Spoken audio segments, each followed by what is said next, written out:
Hello friends, ఫోటోకి pose ఇవ్వు ఎలా చెప్తాం ఇంగ్లీష్లో? గివ్ మీ ఏ పోజ్ అంటామా? Strike a pose.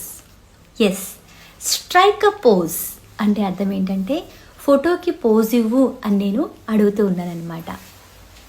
Wow, you are strikingly beautiful. నువ్వు చాలా అందంగా ఉన్నావని నేను అంటూ ఉన్నాను. అదే అమ్మాయి అయితే బ్యూటిఫుల్ అంటాం, అబ్బాయి అయితే wow you are strikingly handsome అని మనము అంటూ ఉంటాం. హ్యాండ్సమ్ కాదు, హ్యాండ్సమ్. ఓకేనా? అలాగే the clock has struck 10 PM. Exactly 10 PM అవుతుంది ఇప్పుడు టైం అనమాట. The clock has struck 10 PM. ఈ స్ట్రక్ ఎక్కడి నుంచి వచ్చింది? మనం స్ట్రైక్ నేర్చుకున్నాం కదా అనుకోవచ్చు. ఇది దాని యొక్క V3 ఫామ్ అనమాట. అలాగే it didn't strike my mind. ఇది నా మైండ్కి తట్టలేదు అని నేను అంటూ ఉన్నాను.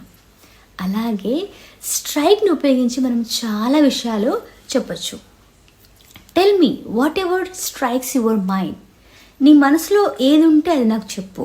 Speak your mind. నీ మనసులో ఏదనుకుంటే అది చెప్పు. అంతే తప్ప ఏమంటాము, don't beat around the bush. తింగర్ మాటలు చెప్పకు, విషయానికి రా, పాయింట్కి రా అని మనము అంటూ ఉంటాం. ఇలాంటి టిప్స్ చాలా